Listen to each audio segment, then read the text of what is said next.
Eu preciso entregar essa mensagem aqui hoje. Senão Deus me mata e eu não vejo mais meus filhos. E tem um no forno e eu quero vê-lo.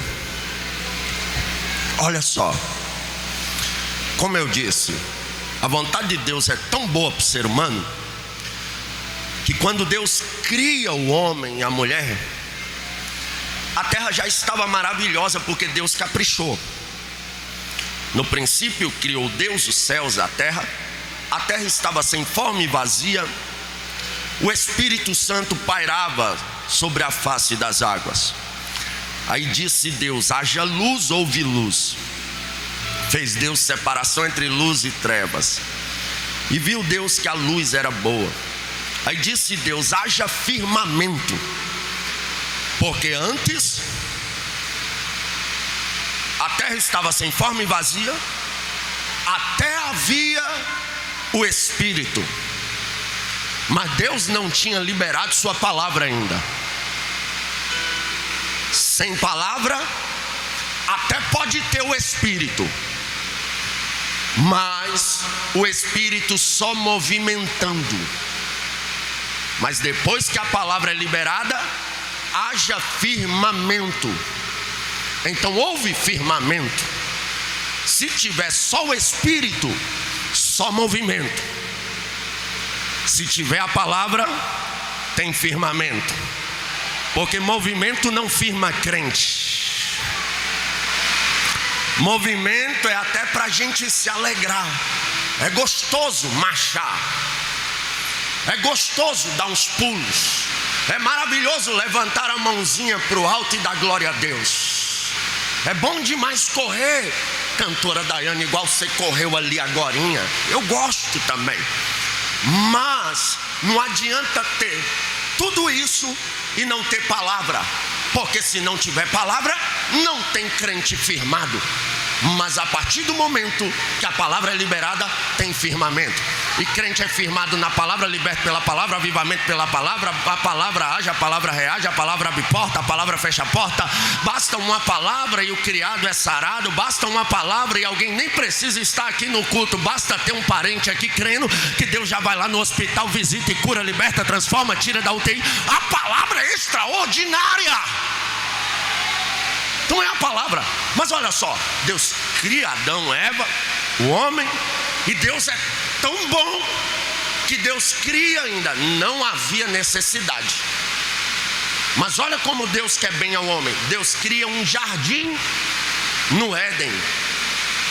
E tudo que Deus criou aqui na terra, quando a gente lê o que João viu no céu, o que Ezequiel viu no céu, o que Isaías viu no céu, o que os profetas viram no céu, a gente percebe que tudo que Deus criou aqui na terra tem semelhança com algo lá do céu.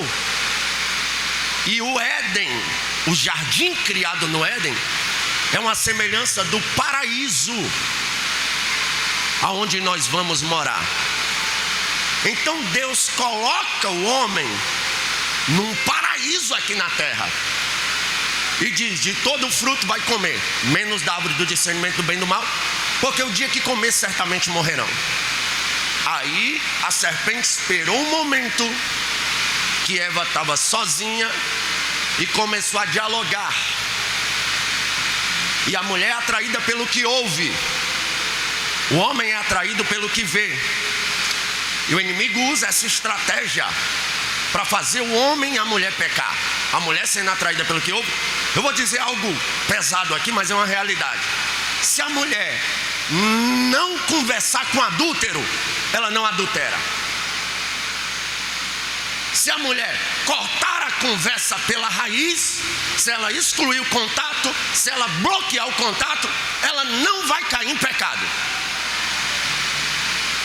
Agora, se a carência leva ela a dialogar, vai pecar, vai cair. Porque a mulher é atraída pelo que ouve. E se o homem ficar cobiçando, ele também vai cair, porque ele é atraído pelo que vê. Satanás convence Eva que ela não vai morrer, e ela cai nas lavas, porque Deus disse que se comesse certamente morreria. Ela comeu e não morreu imediatamente, mas morreu. Se não tivesse comido, estava viva até hoje. Detalhe, a árvore da vida estava lá. Deus não proibiu eles de comer da árvore da vida. Se eles comem da árvore da vida, estavam vivos até hoje. Nós teríamos hoje um corpo bem diferente do nosso, uma inteligência bem maior, mais avançada. Teríamos a nossa natureza original. Mas Eva come, leva para Adão ver, e a Bíblia diz que ele foi agradável aos olhos. Ele também come e pecam. Deus os expulsa do Éden, mas perdoa eles. E detalhe, pastor Francisco, a carta que Satanás usou ali, se fosse num jogo de truco, que é um jogo conhecido lá no Goiás, seria um zap, seria para acabar. Por quê? Por que é que Satanás foi expulso? Subirei ao céu e serei semelhante ao Altíssimo. Sabe o que Satanás fala para Eva? Vocês não vão morrer, vocês vão ser semelhante a Deus. Ele foi expulso sem direito de perdão, porque quis ser semelhante a Deus. Ou seja, ele vai, na sua estratégia, vou fazer o homem pecar também, querendo ser semelhante a Deus, e ele também não vai receber perdão. Mas diferente dele, Jesus vem e diz: Adão, onde é que tu está? Ouvi a tua voz e temi, Deus. Porventura comeu do fruto que eu mandei tu não comer? Foi a mulher. A mulher, foi a serpente. Pecamos. Será que o castigo agora é eterno? Será que é sem perdão? Eu imagino a serpente olhando, Satanás olhando, conseguir. Não vai ter perdão para um homem. Aí Deus olha e diz: eu não perdoei Satanás, porque ele é espírito. Mas o homem diferente dele, que foi criado só para me adorar, o homem eu dei um livre-arbítrio. Ele não me adora, aleluia, porque eu estou forçando ele. Ele me adora porque ele quer, aleluia. E se ele decidiu me adorar, é falho, pecador, mas eu perdoo ele. Louvado seja Deus. Ou seja, Satanás é frustrado. Mas começa, o tempo passa, Deus vai tentando com o ser humano de todas as formas. O ser humano vai se afastando de Deus, se afastando. Deus manda um dilúvio, poupa Noé. Depois Deus vê que não adianta matar todo mundo, porque o povo vai voltar a pecar. Deus decide escolher um povo, e Deus faz isso em Abraão. Em Abraão, Deus escolhe a sua descendência. Uma promessa gigantesca é liberada sobre Abraão, que passa para Isaac, que passa para Jacó. E em Jacó, com os filhos de José, Efraim e Manassés, são formadas as 12 tribos de Israel. Ou seja, o povo de Israel, o povo de Deus, é formado ali no Egito. Mas olha só, quando Moisés arranca o povo do Egito, o próprio Deus governava o povo através de profetas como Moisés, Arão, Miriam e outros. Você vai ver que até no período dos juízes, Deus governava o povo. Ou seja, o governo era teocrático, era Deus que liderava. Ele ungia algumas pessoas para serem profetas, sacerdotes, juízes. Mas as outras nações eram governadas por homens. A monarquia imperava nas outras nações. E em Israel não, era Deus que ditava as regras. Era Deus quem governava. Vem o período dos juízes. Samuel foi um profeta de excelência, mas os seus filhos foram juízes, não fizeram coisas boas diante de Deus, e a Bíblia diz que eles eram corruptos e aceitavam suborno. E nenhuma nação gosta de governos corruptos. Mas o Brasil elege só corrupto. Mas eu quero crer que a igreja não apoia corruptos, que a igreja não apoia corrupção. Eu preciso crer nisso, que a igreja vai na contramão do mundo, que a igreja não se vende para o sistema, que a igreja não tem negócio com quem rouba dinheiro dos velhinhos, que a igreja não tem negócio com quem mete a mão nas merendas escolares, que a igreja não tem negócio com quem vende a sua nação, aleluia, para se enriquecer com seus belos prazeres. Mas não quero falar sobre isso. Então o povo, vendo que os juízes eram corruptos, chegaram até o profeta Samuel e disseram: Samuel, as outras nações têm um rei, nós queremos um rei. Samuel fica indignado, com razão. Como assim, Israel? Vocês querem deixar de ser governados por Deus para serem governados por um homem? Aí Deus desceu até Samuel e disse: Samuel, se o povo quer um rei, dá um rei para eles. Se o povo quer ser governado por homens, faça isso. E escolhem o primeiro rei. Só que o primeiro rei, ele é escolhido meio que em um concurso de beleza, porque a Bíblia diz que Saul, dos ombros para cima, era o homem mais bonito de toda Israel. Jonathan, pregador abençoado. Saul era aquele homem que, se ele passasse perto de mim e de você, eu e você, a sua esposa e a minha esposa, nossas esposas olhavam para ele, olhavam para nós e diziam: vocês viram que homem bonito? E nós ainda éramos obrigados a concordar com ela, que o cabo era bonito, dos ombros para cima, ele era perfeito. Ele é escolhido pela aparência, pela estatura, pelos status. Deus ainda intervém, enche ele do Espírito, muda o coração dele. Mas tem gente que não quer mudar. Tem gente que não quer viver o que Deus tem para ele viver. Aleluia. Deus até tenta, mas é ele que não quer. Então Deus abre mão. Saul vai governar muito mal, porque o negócio de Saul era honra diante dos homens, mas Deus já havia o rejeitado.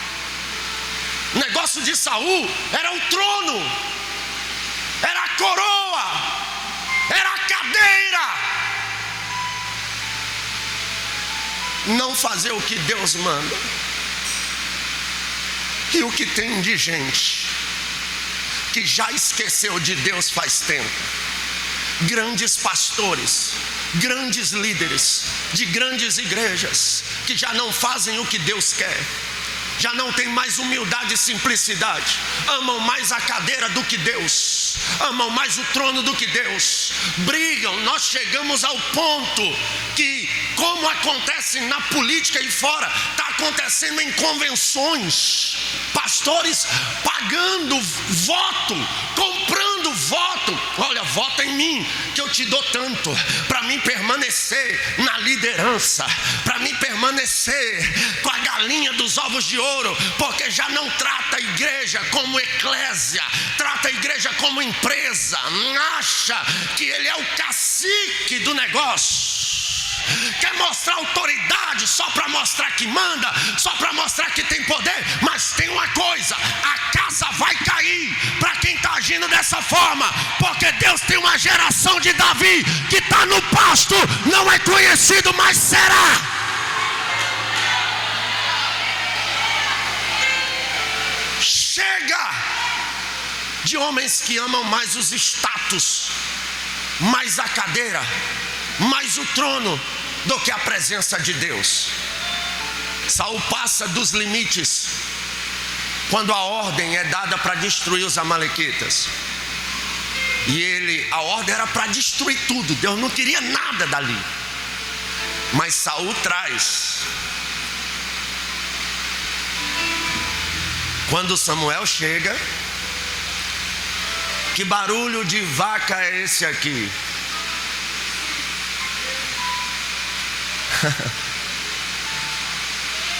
Eu acho que está faltando é profeta igual Samuel,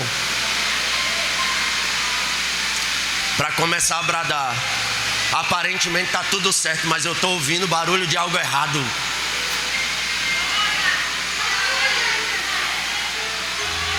Aleluia. aleluia, aleluia, aleluia, aleluia. Missionária, olhe para mim aqui, a senhora, toque nela, toque nela.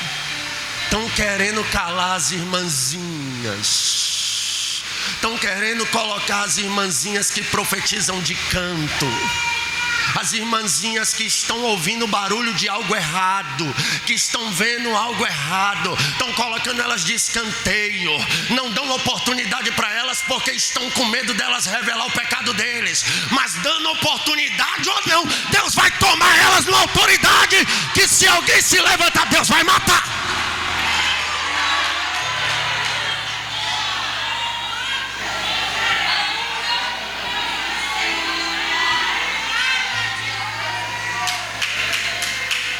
Está vindo uma geração aí que vai ouvir o barulho do erro.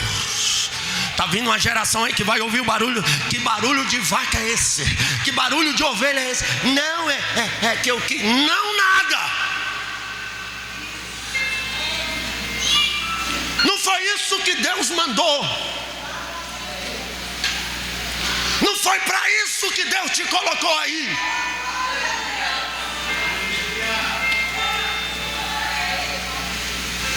O reino é passado de ti, entregue a outro.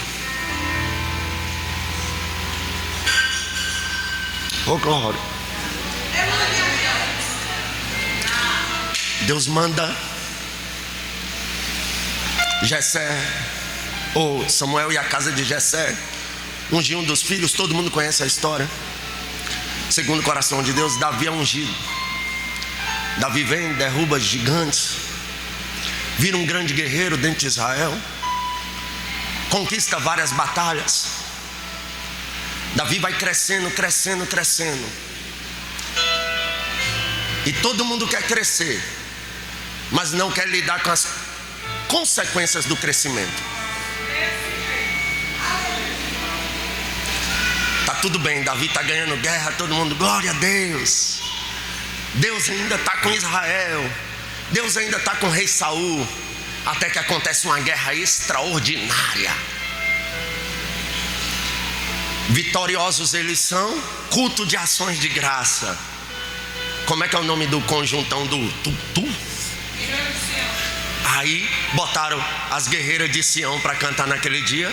Só que Saul não gostou da música, porque elas cantavam: Saul matou milhares, tutu. Mas Davi matou dezenas de milhares, tutu. Saul matou milhares, tutu. Mas Davi matou dezenas de milhares. Saul olhou assim: pode crescer até aqui, mas se crescer um pouquinho a mais, se destacar mais, eu podo. Se destacar mais, eu não deixo aparecer. Não vai podar. Ninguém esconde. A Bíblia diz o quê? Aleluia. Oh glória. Eu amo a Bíblia por causa disso. Ninguém acende uma lâmpada e põe embaixo do alqueire. Não dá não. Uma vez que Deus acende, tem que pôr no velador, porque onde houver treva será clareado. Se tentar te apagar, vai queimar a mão.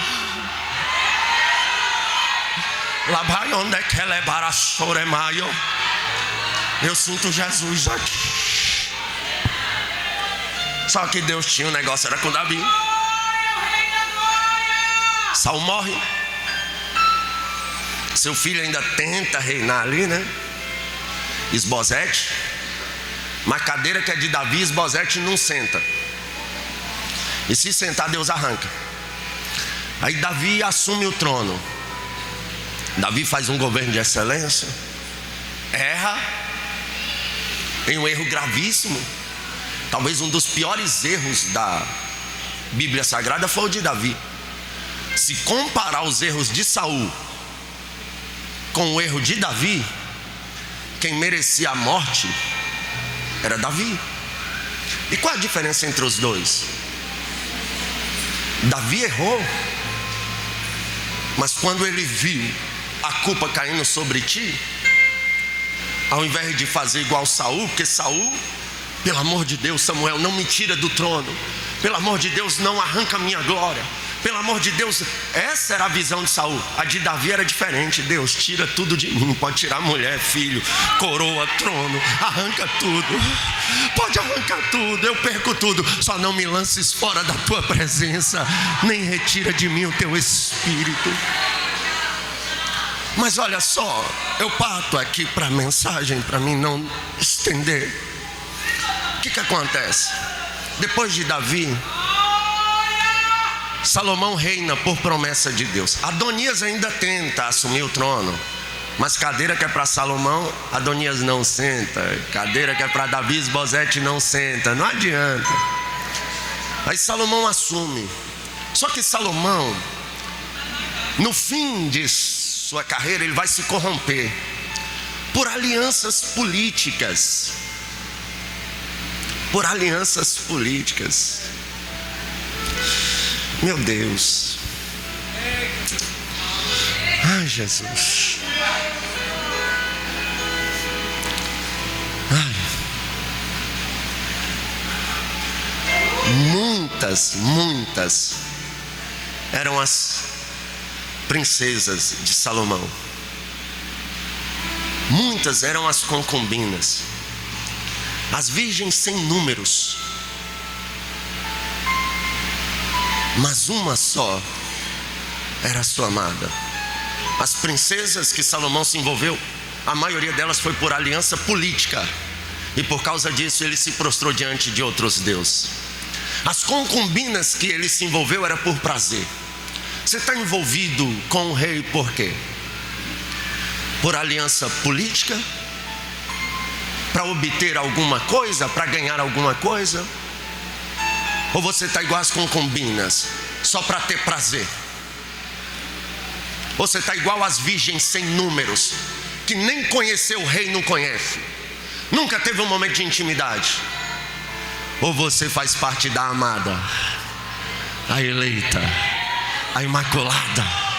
É essa para quem eu prego aqui hoje.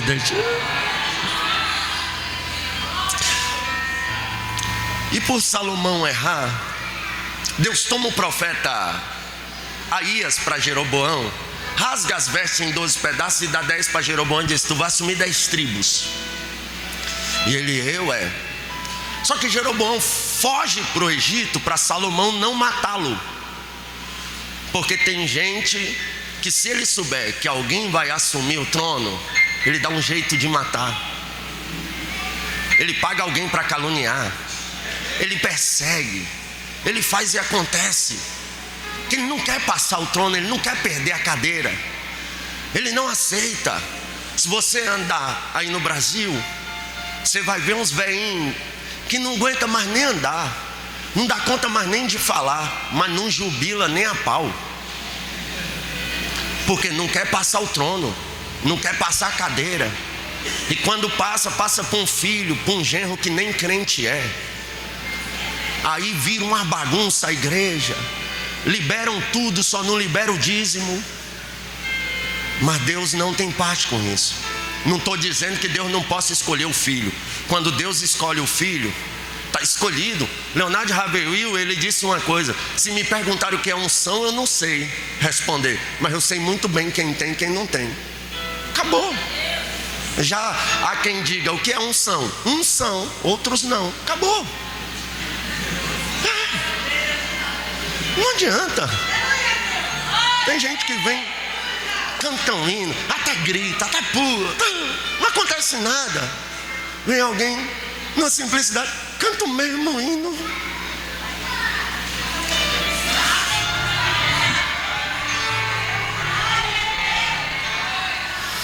Lamacala chora mandarabá. Aí olha só, começa a divisão. Salomão morre, seu filho Roboão assume, vai pedir conselho com os anciões.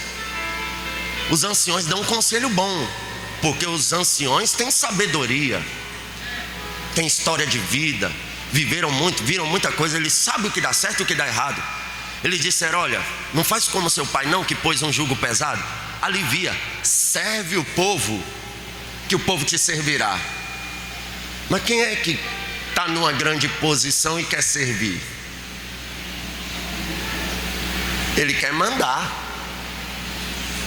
Às vezes nem precisa mexer com o pastor de uma congregação. Não precisa, está tudo certo. Mas só para mostrar que manda, ele troca. Não precisa mexer com a liderança, mas só para mostrar que manda, ele mexe. É só para mostrar poder, autoritarismo. Não precisa disso. É servir o povo, que o povo te serve. Aí ele saiu da presença dos anciões e foi tomar conselho com os playboys que cresceram com ele. Aí os playboys, não, se o jugo do teu pai era duro, põe um jugo pesadíssimo. Mostra que é tu que manda, rapaz. Mostra que é tu que está no poder. Vai lá, arrebenta. Cuidado com conselhos. Cuidado com conselhos. Conselhos que geralmente elevam o nosso ego são errados. Uma vez um parênteses, eu estava numa prova terrível. Missionária irmã Corina Valdirene, lá da Cachoeirinha. Pensa na assembleiana de rachar, aquelas do COG. Eu num vale terrível, numa prova terrível. E me fez até lembrar o que o pastor pregou hoje de manhã. A gente precisa procurar saber o porquê que a gente está na prova. E eu nesse vale, nessa prova, polhando terrível, eu lembrei de irmã Corina, porque quando a gente está no vale, ou a gente cola com as irmãs de ciclo de oração, daquelas que cantam logo 50 hinos da harpa, e o capeta bate, ou a gente desvia. E a gente não quer desviar, né? A gente precisa buscar auxílio do céu, do alto, vem o socorro. Eu lembrei de irmã Corina, eu liguei para Corina, ela falou, já comprei o pão, Deus me disse que tu vinha aqui. Falei, tô chegando aí. Ela, sente aí, menino. O que é? Eu fiquei 45 minutos chorando na mesa dela. É porque eu tô passando por isso. Porque eu tô passando por aquilo. Comecei eu e as minhas justificativas, achando que eu não merecia estar passando por aquilo. E fiquei 45 minutos. Quando eu calei, eu pensei que ela ia falar, calma, meu filho, vem cá, me dá um abraço. Ela, cria vergonha na tua cara, Gabriel. Eu olhei assim. Ela, o que eu vou te falar aqui, ou vai te matar, ou vai te ressuscitar de vez. Irmão, mas foi uma taca, mas foi uma peia, que eu me entortei todinho. Aí eu falei, opa, fiz igual o filho pródigo, levantar-me-ei e irei ter com meu pai. Porque o profeta de verdade, ele não vai falar o que te agrada, ele vai falar o que tu precisa ouvir. Cuidado com pessoas que querem te passar a mão sobre a tua cabeça, mesmo sabendo que você está errado. Aleluia, louvado seja Deus. Está errado, te conserta. Está errado, se apruma. Eu não vou te excluir, não vou te apontar, não vou te expor não. Mas quer se consertar? Cola comigo. Quer andar direito? Cola comigo. E é assim que acontece. Então, ele ouve o conselho dos anciões, mas prefere dar ouvido aos conselhos dos playboy. Aí ele coloca um jugo pesado. Conclusão, se cumpre a profecia. O reino se divide. 10 tribos vão para Jeroboão. Olha, o que eu vou dizer aqui, pastor Francisco, o meu pastor João Francisco da Luz, ele fala para mim direto: respeite pastor aonde tu passar. Se te der 5 minutos para pregar, pregue 5 minutos. Nunca tem muito, e eu tenho isso, eu aprendo isso na doutrina. E eu vou dizer algo aqui com muito respeito, porque é uma palavra pastoral. Deus até permite uma divisão para o bem da obra. Rebelião nunca.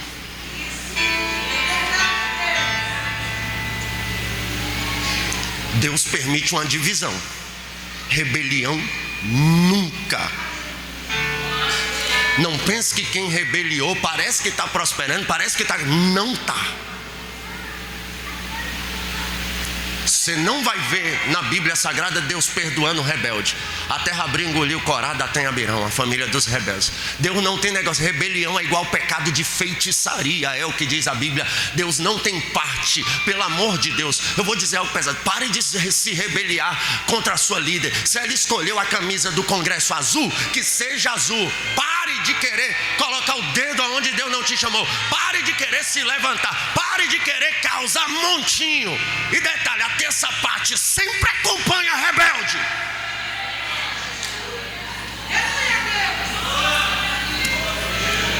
Um dia um grupinho de irmãs chegaram na minha esposa: Natália, nós queremos que tu seja a nossa líder. Não estamos satisfeitas com a nossa líder. Vamos lá falar com o pastor. A Natália olhou assim e disse: vocês estão achando que eu estou servindo a Satanás, é? Vocês criam vergonha na cara de vocês, rapaz? O pastor orou para colocar a liderança lá. Respeite a liderança de vocês. Eu repreendo esse espírito de rebelião na vida de vocês. Murcharam rapidinho.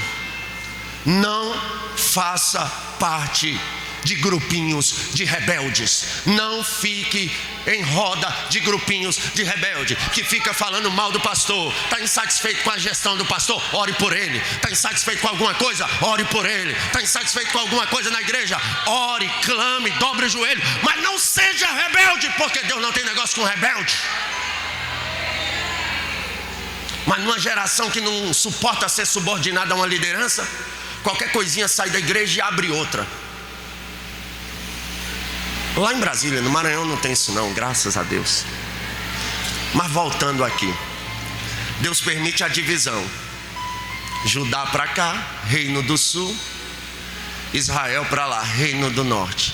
Só que tem uma coisa: nenhum dos reis do norte prestou mais. Todos fizeram o que era mal aos olhos do Senhor. Concluindo, é melhor não dividir. Eu estive em Curitiba há 14 anos atrás. Frequentei o templo sede da Assembleia de Deus lá. Saudoso pastor Pimentel, respeitadíssimo pelas Assembleias de Deus no Brasil, um homem histórico. E em um culto de doutrina ele disse: eu tive um sonho. Eu vi um barco grandão escrito Assembleia de Deus. Só que esse barco rachava no meio igual o Titanic rachou. E ele disse: Deus está perto de me colher. E depois que ele me colher, a Assembleia de Deus vai rachar de ponta a ponta no Brasil. E olha aí, está tendo racha em cima de racha. Eu sei que eu sou novo. Eu sei que o meu nome Gabriel talvez não causa um impacto, um respeito. Mas então me ouça como Francisco hoje aqui. Aleluia. Se te chamarem para um racha, não vá. Se te chamarem para dividir, não vá. Não carregue essa culpa nas costas. Isso pode custar até mesmo a salvação. Não faça parte de rebelião. Evite fazer parte de divisões. Aí alguns reis do sul fizeram o que era mal, até que chega Ezequias. Quando Ezequias assume, temos um grande problema. Por quê? O rei que lhe antecedeu fechou o templo. Levítico 24: ordene aos filhos de Israel, Moisés, que tragam azeite puro e batido para o candelabro, para que as lâmpadas permaneçam acesas. As lâmpadas tinham que permanecer acesas, mas o rei que antecedeu Ezequias permitiu que as lâmpadas se apagassem. As portas estão fechadas, o templo cheio de imundícia.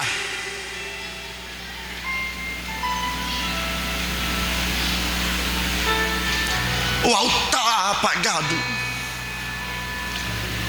Não sacrificavam mais ao Senhor.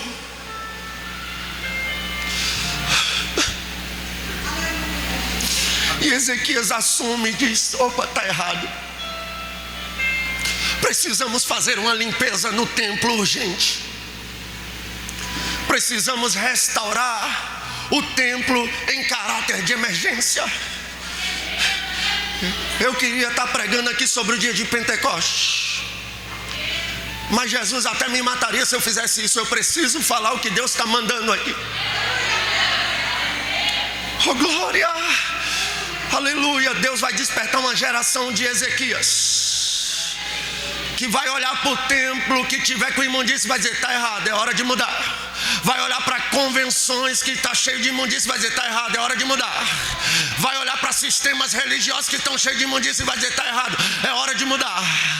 É hora de descer adúltero dos púlpitos, é hora de descer maçom dos púlpitos, é hora de descer amantes de si mesmo dos púlpitos, é hora de arrancar a idolatria dos púlpitos, é hora de limpar a igreja, é hora de avivamento na igreja, é hora de restauração na igreja, é hora de Jesus voltar a batizar na igreja, é hora de Jesus voltar a curar na igreja, é hora de paralítico voltar a levantar na igreja, é hora de avivamento.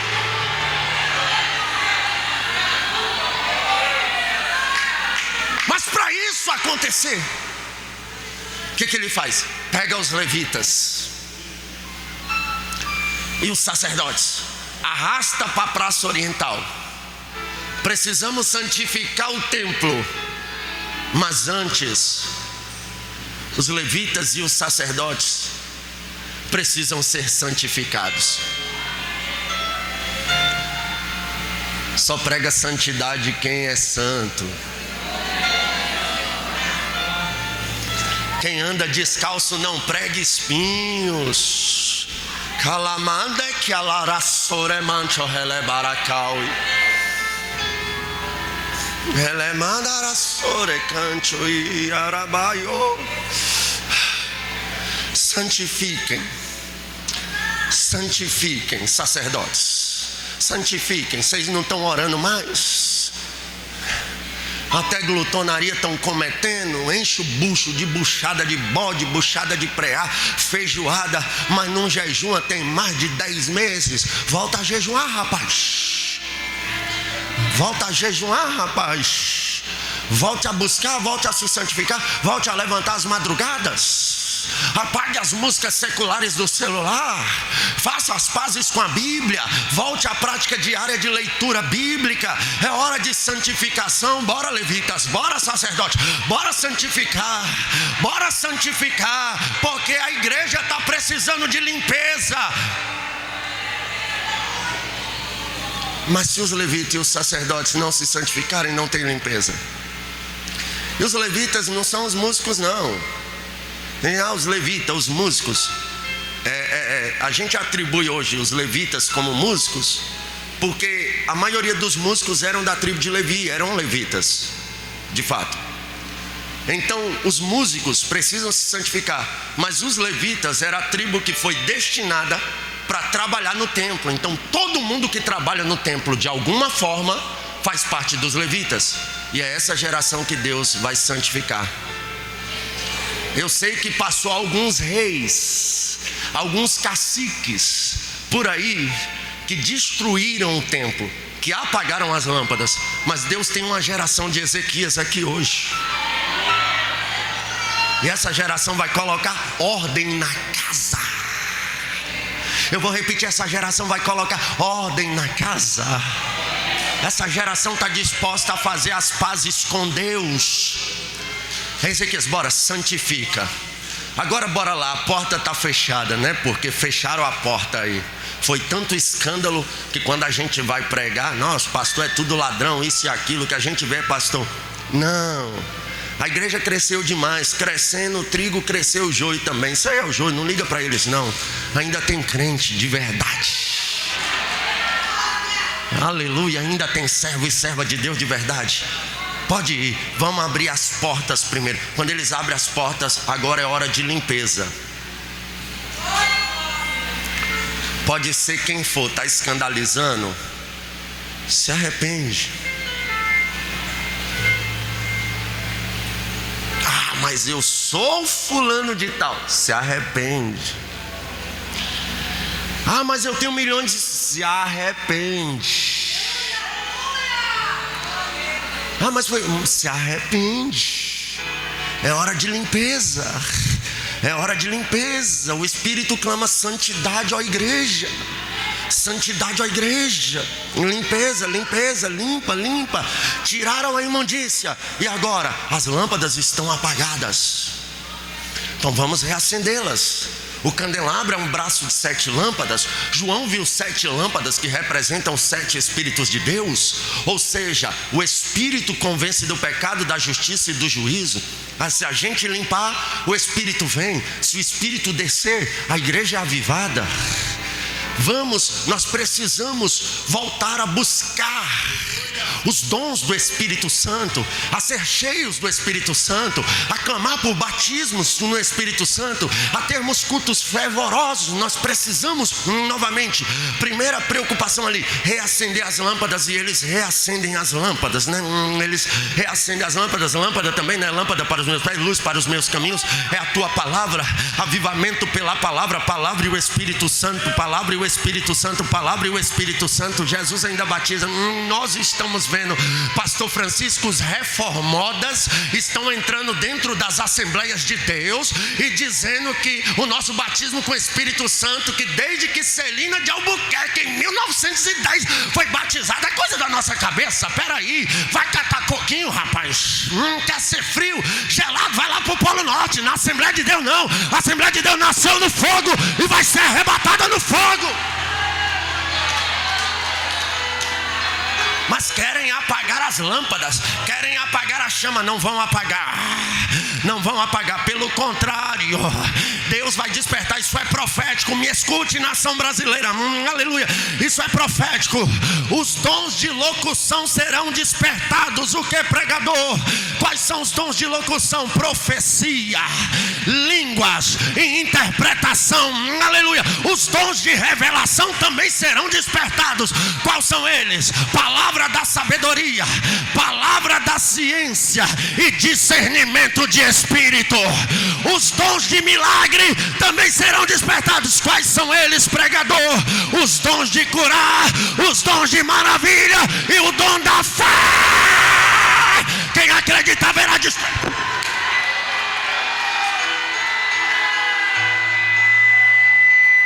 Aleluia, aleluia. Eu vou dizer algo aqui, meu Deus, eu vou dizer algo aqui pesado. Pode até ser que as lâmpadas estão apagadas em algum lugar por aí, mas na Assembleia de Deus em Matões do Norte não. Está aceso, está aceso, está aceso, está aceso, está aceso, está aceso, está aceso, está aceso, está aceso aqui, está aceso aqui, está aceso aqui, está aceso aqui. Tem lâmpada acesa aí, pega, pega, pega.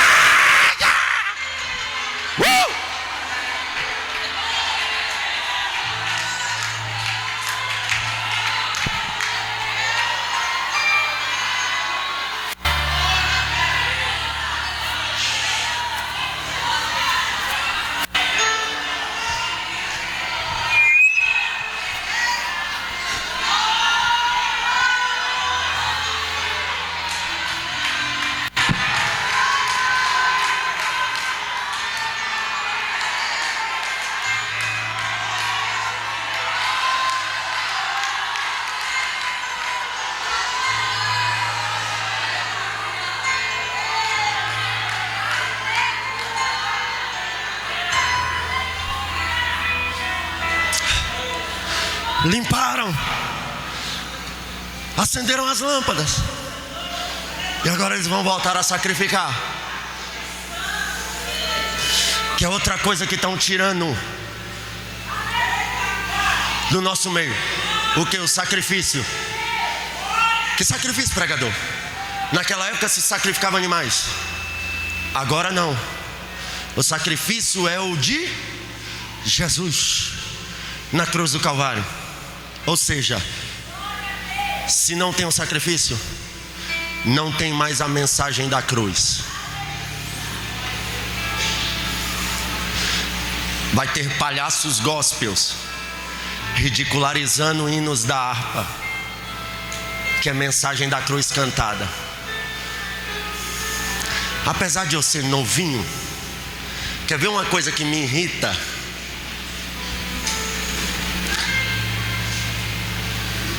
É um povo que vai pregar e não fala de Jesus. Vai cantar, não canta Jesus. Algumas canções que se cantam hoje, pastor Josias, se você se concentrar demais, você grita: louvado seja eu.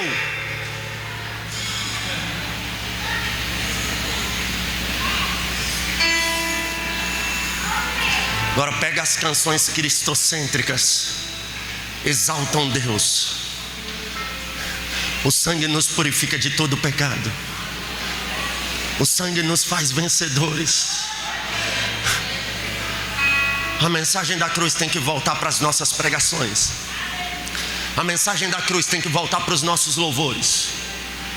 Nada contra pregar cantar uma música ou outra, uma mensagem ou outra, que fuja talvez um pouquinho, mas que seja bíblico, pelo amor de Deus.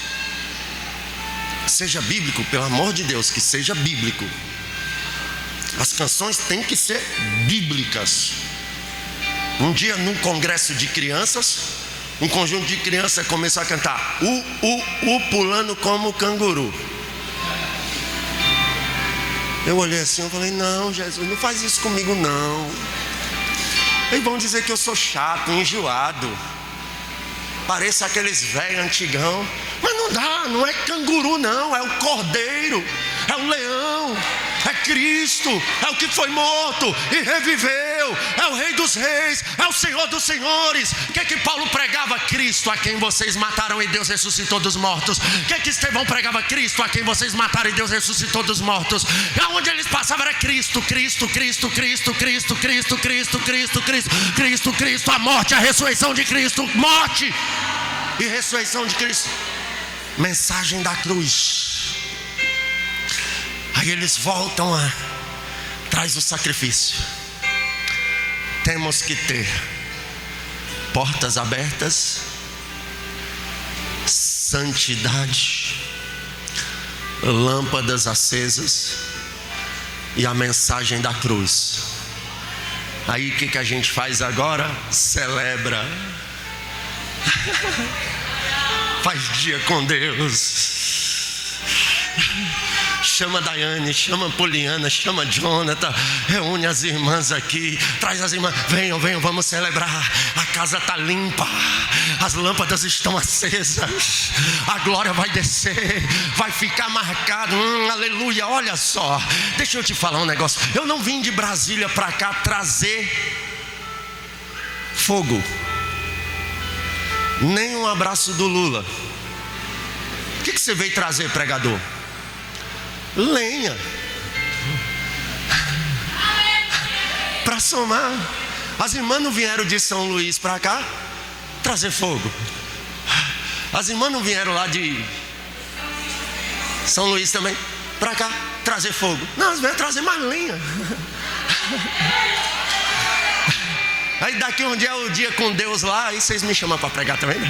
Aí nós vai lá levar mais lenha. A gente vai lá levar lenha. Daqui um dia é o dia com Deus lá, a gente vai levar lenha. Daqui uns dias a gente vai lá em Miranda levar lenha. Daqui uns dias a gente vai lá, Jonathan, levar lenha. Daqui a pouco vocês vão lá em Brasília levar lenha. E a gente soma, porque, aleluia, irmão, não se faz festa para avivar a igreja, se faz festa para celebrar o avivamento que a igreja está vivendo. É para isso, se a casa está limpa, a lâmpada está acesa, aí a gente faz culto para dar glória mesmo, aí a gente faz culto para marchar mesmo, aí a gente faz culto para glorificar mesmo. Aleluia. Eu não sei em outros lugares por aí, mas aqui a porta está aberta, tem crente santificado, a lâmpada está acesa e ainda se prega Jesus, Jesus, Jesus. Se coloque de pé em nome de Jesus.